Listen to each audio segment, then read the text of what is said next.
In today's class, we will see how the functional groups of drug molecule are effective on the receptor. So we all know that every drug molecule that is a chemical molecule only, it will have certain functional groups on it. So all these functional groups are important when it is binding with the receptor's binding site.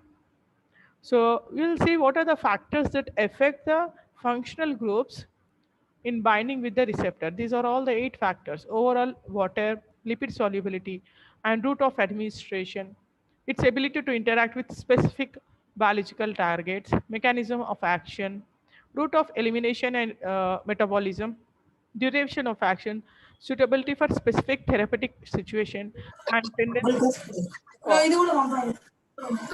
వచ్చింది okay అని అడిగితే Mute yourself, Aishwarya. Aishwarya. Wow.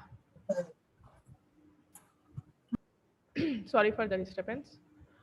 So, tendency to cause adverse effects or drug interactions. So, all these factors will affect are important in considering the functional group on the drug molecule. So, a drug should be targeted to specific receptor only. It should not be targeted to multiple receptors. When it goes and sits with other receptors, you will see the side effects of the drug. It should be very specific. The drug should be very specific. It should be targeted to very specific receptors only. So all the factors will affect the functional group, will affect all the factors, many factors such as absorption, distribution of the drug, metabolism of the drug, elimination of the drug, its duration and its mechanism of action, its solubility, and many more. Now let us take few functional groups and let us see how they are binding with the receptors binding site. Suppose this is a drug molecule I have picked randomly to show what are the functional groups and what are the groups that are present in a drug. Suppose this is a drug molecule. For example, if you see this drug molecule, there are many groups here. Say this is CF3, this is a trifluoromethyl group. We have aromatic rings also, 2 aromatic rings. We have ether connection here and alkyl chain. This is secondary amino group and methyl group. So all these play important role, all these play important role in binding with the receptor. So if you want to synthesize any analogs of these drugs means if you want to synthesize more such similar type of drugs, what you can do is you can just modify these functional groups or these any of these groups, and you can check the activity. If the modified analog or the modified drug molecule is enhancing the activity, then you can use that drug, otherwise you can use the parent one only. So this is very important. In this is this modification of the drug and testing its activity. These studies is known as structural activity relationship studies. Okay, where you can change the functional group of the parent drug molecule and synthesize new analog molecules. Parent drug molecule is known as lead compound. And by changing various functional groups, just simple modifications you can do. So, for example, you can in NH here, NH is here, secondary amine is here. You can convert into tertiary amine by substituting this hydrogen. Like these small changes, you can prepare a series of analogs. Series of analogs that are prepared from the parent compound, that is lead compound, are known as analogs. And then you can check the activity of that drug, whether that drug is active enough or not. If that drug is active enough, means that analogs are suitable as a drug targets, otherwise you have to discard them and you have to choose the lead compound only. So all this comes under structural activity relationship studies. Let us take few examples now. See here, many of the drug molecules will have alcohols and phenolic groups. What is the functional group of alcohols and phenols? That is OH here. See my cursor here, just observe my cursor. So there are many examples which have OH group as a functional group on the drug. Drug means here messenger అని చెప్పాను కదా ఇందాక in the previous classes. Instead of messenger, I'm calling that messenger as a drug, because in order to stop the reactivity or enhance the activity of receptor, we will be using drug. So I'm using this terminology drug here instead of messenger. So when many drug molecules will have alcoholic functional group, that is OH group. So when OH group is present, they may be acting as they may be hydrogen donors, or they may be hydrogen uh, acceptors. Okay, they may form hydrogen bonding with the binding site amino acid residues. For example, see this is a drug molecule. This is having OH functional group here. And if the binding site is having any electronegative atom, it can form hydrogen bonding with that. Okay. And here, see here it is a hydrogen bond donor. Drug molecule is a hydrogen bond donor. Whereas if the binding site, suppose if the binding site is having a electronegative atom and that is attached to hydrogen atom, and if the drug molecule is having OH group, then oxygen of this can form hydrogen bonding with hydrogen of the binding site. So now here the drug molecule is serving as a hydrogen bond acceptor. So in this way, the drug molecule can interact with the binding site and it can sit properly here. Now, if you want to check whether this OH functional group is important in the drug activity or not, to check that activity, to check the importance of this functional group, you can change this functional group. Say here, in this example, in the below example, the OH group is changed to ether analog, ether group.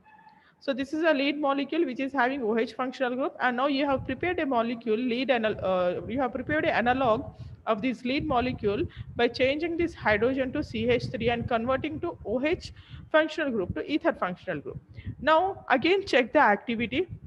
Send this drug to the receptor binding site. If it is binding to the receptor binding site, then it will enhance the activity or suppress the activity.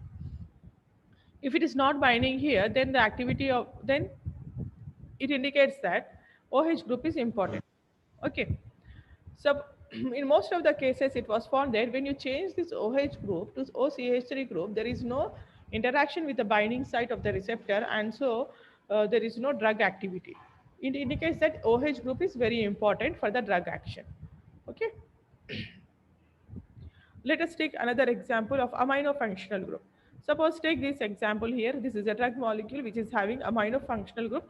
This amino group is here protonated here. See here plus charge is here. Amino group at physiological pH, it is always protonated in the it is always in the form of NH2 plus in the body. So if it is there, functional group is there on the drug, it may interact with the CO2 minus. CO2 minus means which amino acid? Mostly it will be aspartic acid or glutamic acid with ionic interactions here. Now, if you have to check whether this amino group is important in the drug activity or not, we can convert this amino group to any other group. For example, here amide analog is prepared here. This NH2 plus R group is here changed to amide group. Now you can check the activity of this amide analog by sending it to receptor binding site. If this is not binding, there is no interaction, so the drug activity is lost. So that indicates that this amino group is also important. Now quaternary ammonium salts. Quaternary ammonium salts means this N plus R3. If such group is there, it may bind with the carboxylic acid like glutamic acid and aspartic acid active amino acid residues with ionic bonding. And also since it is having R groups here, that is alkyl groups here, these alkyl groups may interact with the aromatic rings, side chains of amino acids, so creating induced dipole interactions. So this ammonium salt is very important in binding in ionic interactions as well as induced dipole interactions.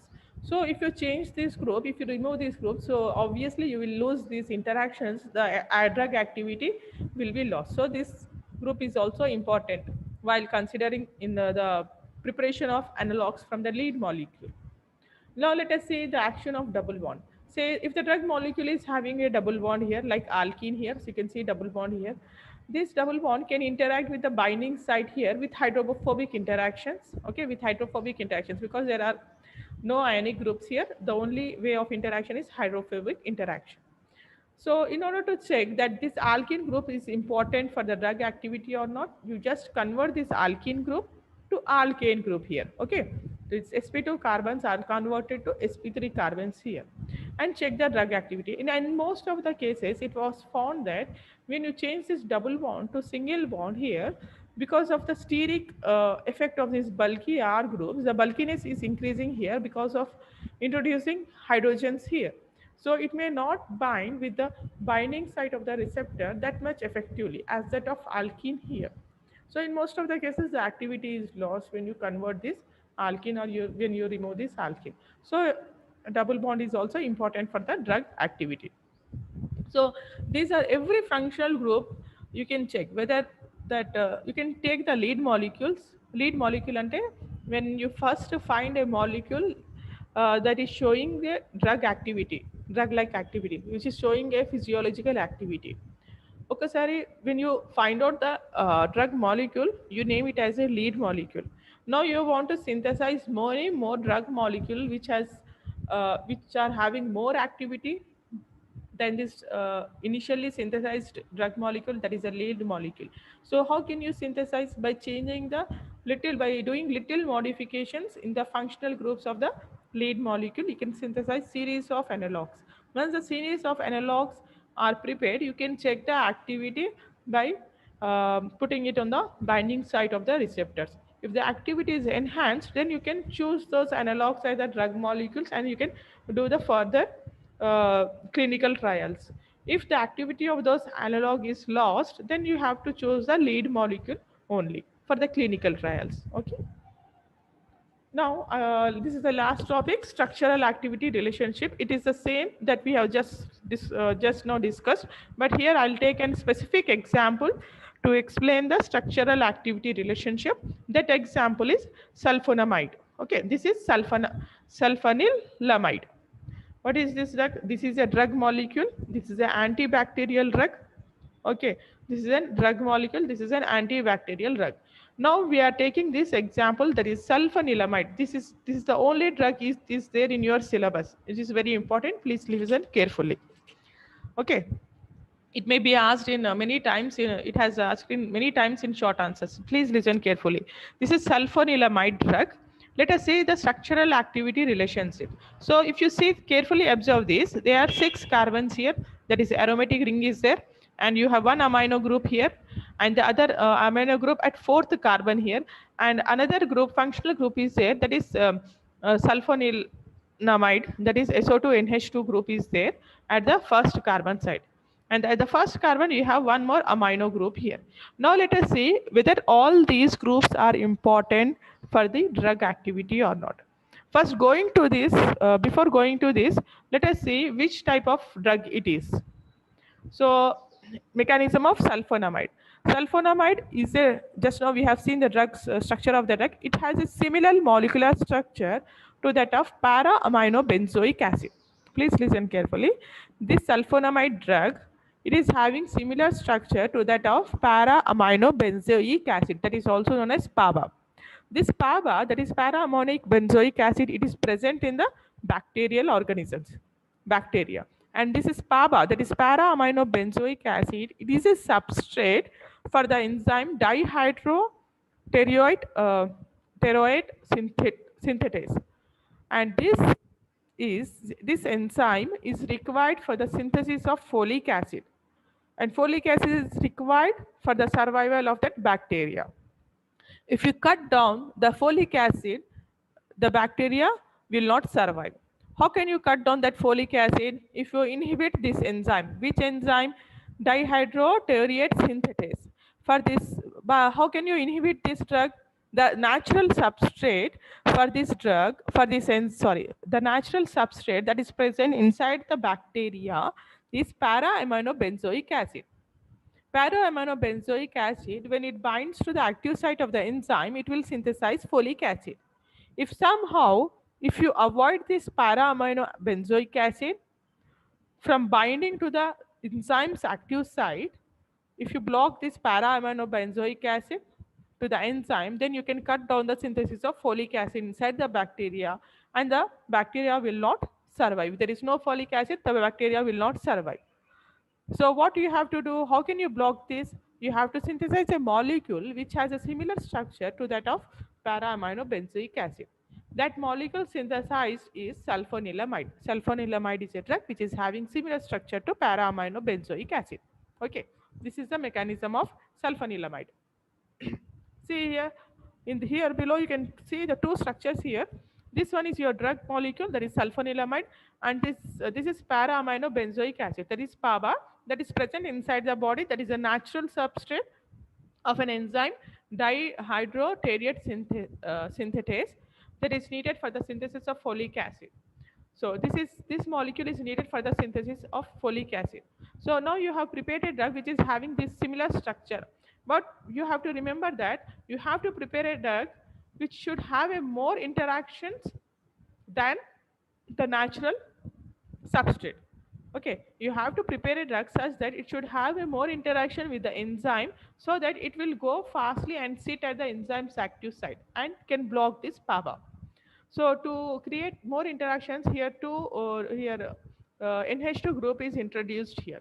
Here you can see only COH group. Here NH2 group is introduced here, which provides more interactions with the enzyme than PABA. Now let us see the functional group, whether each of the functional group and its importance here. If you see here, NH2 group is attached to fourth carbon. So N4, this is attached to first carbon. You have one N1 NH2 group here, and you have benzene ring, and you have SO2 here. And this NH2 and this SO2 NH2 are in 1 and 4th positions on this aromatic ring. 1 and 4th position means which positions? Para positions. Okay, para positions. Now, structural activity of sulfonamides include all these functional groups: N4 amino group, aromatic group, sulfonamide group, that is SO2, NH2, and N1 amino group. You have to check all these functional groups now. Now let us take one by one. Now first let us take this amino group. This is N4 amino group, and this is now change to know whether this NH2 is very important in the drug activity or not. Change this functional group. You can slightly, you have to change. Should not do major changes. Change this functional group. See here, this is this is analog.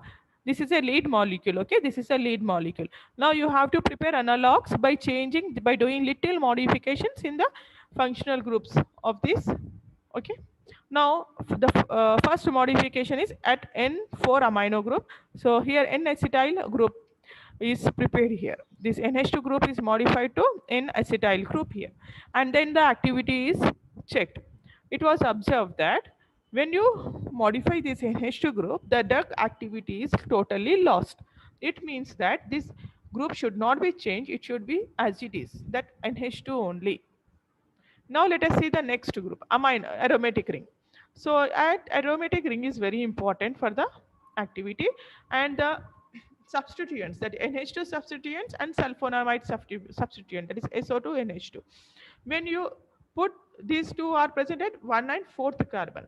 If you put this at 1 and 2nd carbon, or that is ortho positions, or if you put these two substituents at meta positions, that is 1 and 3 position, the activity is completely lost. That means that indicates what? This amino group and sulfonamide group should be at 1 and 4th positions only. That is, should be at para positions only. Next group is this sulfonamide group, SO2 NH2. And this SO2 NH2, it should be directly attached to this benzene ring. If you put this group here somewhere on the nitrogen, then the activity is totally lost. Therefore, this sulfonamide group, it should be directly attached to this benzene ring. And the last functional group that is very important here, this NH2. This is N1 NH2 amino group. When NH2 group is substituted, if the hydrogens are substituted with alkyl group or any heterocyclic ring, if you do the mono substitution ante enti? If you substitute only one hydrogen, the activity is superbly enhancing. But if you do the di substitution ante, if you substitute both the hydrogens with alkyl group or heterocyclic ring, the activity is totally lost. That means what? We can prepare analogs such that only one hydrogen can be substituted with alkyl groups or heterocyclic groups. And it was observed that activity is enhancing. Activity of that drug molecule is enhancing. So you can prepare a series of drugs by mono substitution with heterocyclic rings. Let us see the analogs, such analogs. So these are the few examples of the analogs that are substituted where only one hydrogen on this N1 hydrogen, N1 nitrogen are substituted here. So this is only one hydrogen is substituted here, one hydrogen is there itself on the nitrogen. So this is sulfacetamide. This drug is sulfacetamide here, and another analog where one hydrogen is substituted with heterocyclic ring here.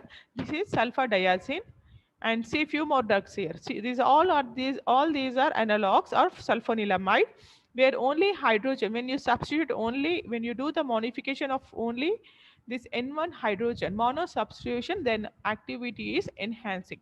So you can prepare a series of analogs by changing only this one hydrogen, that is mono substitution you can do, and prepare a series of molecules whichever is showing the maximum activity and specific drug activity. You can choose that molecule as a drug and release into the market, or you can go for the clinical trials then release it into the market. So this is another drug which was mono substituted here with this heterocyclic ring here. This drug is sulfa isoxazole. This is another drug which is also mono substituted with this heterocyclic ring. The name of this drug is sulfa methoxazole. If you summarize the structural activity relationship of this sulfonilamide drug, we have seen that NH2 group is important and it should not be changed. And this benzene is also important, and moreover, these two functional groups should be present at para, it should be in para positions only for the drug activity. And this sulfonamide group, it should be directly attached to this benzene ring for the drug activity. The only modifications, if you do any of the modification in all these three functional groups, the drug activity is lost. The only modification you can do to enhance the drug activity is here on the nitrogen, first nitrogen here. And that modification is also by substituting only one hydrogen with alkyl group or with any heterocyclic ring. It was observed that when you substitute with heterocyclic ring, the activity is enhancing tremendously. So you can do the mono substitutions and do prepare the series of analogs and check the activity. This is about structural activity relationship of this sulfonilamide drug. So with this, I have finished this chapter, that is receptors and enzymes. Okay, girls, thank you for joining the class. And in the first chapter, only few topics were remain, that is distribution and excretion, that will be given to you as a seminars. Okay, thank you for all. Thank you all. I'll end my class here. From the next class onwards, Pranita madam will take up. Okay, thank you.